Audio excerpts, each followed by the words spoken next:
Yakin yang toksik dia aja, kamu nggak toksik.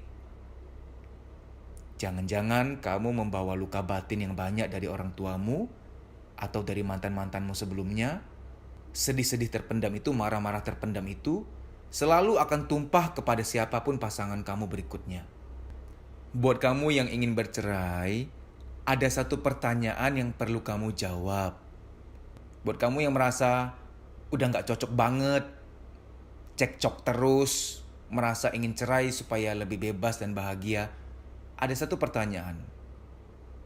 Apa yakin masalahnya hanya di pasanganmu? Kamunya sendiri gak bermasalah.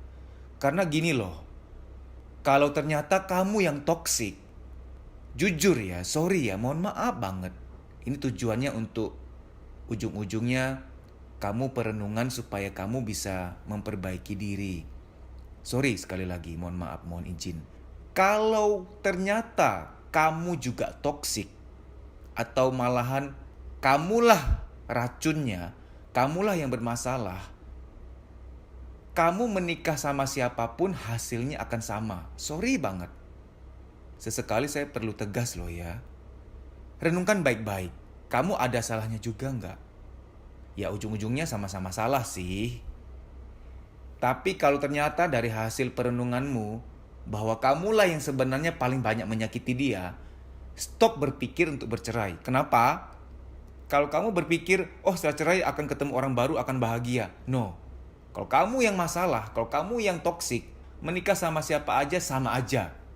Malah orang baik pun menikah sama kamu jadi jahat. Ini kenyataan loh. Orang baik pun bisa jadi jahat kalau dilukai terus. Saya bicara realitas ya, mau percaya silakan, mau enggak ya udah. Jadi tujuan video ini tuh memperbaiki diri. Ayo jangan apa-apa mau cerai. Kamu yang merasa bahwa kayaknya aku yang bermasalah deh. Ayo cari pertolongan di terapi. Karena bercerai bukanlah obat untuk orang yang toksik. Contoh ya, misalkan ada seseorang toksik, aku mau cerai biar nanti dapat yang baru. No. Bercerai dan menikah lagi itu bukan obat. Malah kamu akan nyakitin orang berikutnya. Gitu ya. Mohon dijawab pertanyaan ini. Mau cerai? Tolong jawab pertanyaan ini. Yakin masalahnya di pasanganmu aja, kamu gak bermasalah. Yakin yang toksik dia aja, kamu gak toksik. Jangan-jangan kamu membawa luka batin yang banyak dari orang tuamu atau dari mantan-mantanmu sebelumnya.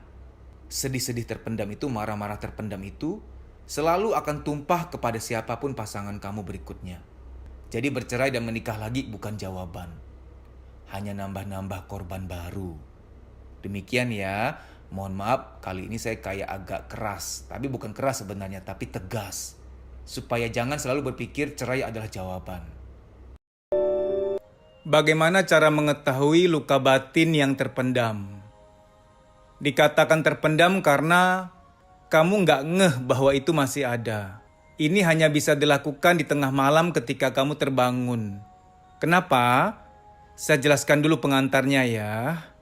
Semua luka batin kita yang terpendam, itu lokasi penyimpanannya, file-file tersebut ada di alam bawah sadar kita. Bukan di logika, bukan di perasaan dangkal kita. Nah, alam bawah sadar, gudang jiwa kita itu mudah untuk diakses di tengah malam. Momen yang paling mudah adalah di mana kamu sudah sempat tertidur, tengah malam terbangun. Biasanya kan kita terbangun untuk buang air kecil tuh. Nah, itu momen yang paling pas. Karena masih yang setengah sadar, antara sadar sama tidak pergi ke toilet gitu loh. Istilahnya tuh seperti kayak nggak bawa nyawa ke toilet, kayak setengah-setengah sadar gitu loh. Andai kata teringat untuk melakukan hal ini, maka lakukanlah. Kalau kamu memang penasaran, mau tahu luka batin apa yang masih terpendam di alam bawah sadar. Caranya gini, ketika kamu terbangun di tengah malam, dengan lembut dan pelan kamu ucapkan, perasaan apa yang masih mengganggu aku hingga saat ini, yang masih mengganggu kehidupanku. Mengenai siapa dan mengenai peristiwa apa. Muncullah. Nah, kalimatnya seperti itu. Kalau Anda lakukan dengan benar, akan muncul sosok berupa gambar visual, mungkin wajah seseorang, mungkin wajah orang tua kalau orang tua kita pernah melukai kita, kalau beliau pernah melukai kita dan itu belum tuntas, masih tersimpan di alam bawah sadar. Mungkin muncul wajah teman kita, teman SD, SMP, SMA yang pernah membuli, pernah melakukan hal tidak pantas ke kita, itu akan muncul. Atau suatu peristiwa, misalkan kamu pernah mengalami kecelakaan, dan itu sebenarnya belum benar-benar kamu ikhlaskan, masih terluka, masih traumatik, itu akan muncul.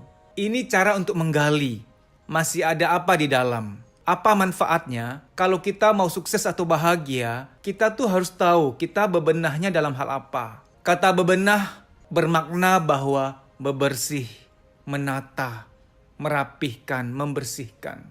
Lalu bagaimana kalau ternyata setelah mempraktekkan ini memang muncul wajah-wajah tertentu, muncul memori tentang peristiwa-peristiwa tertentu, berarti itu kan luka batin yang terpendam tuh. Bagaimana berikutnya? Ada dua cara. Penyembuhan nomor satu di alam semesta ini adalah mendekatkan diri pada Tuhan. Tidak ada pengobatan, pemulihan lebih hebat dari ini.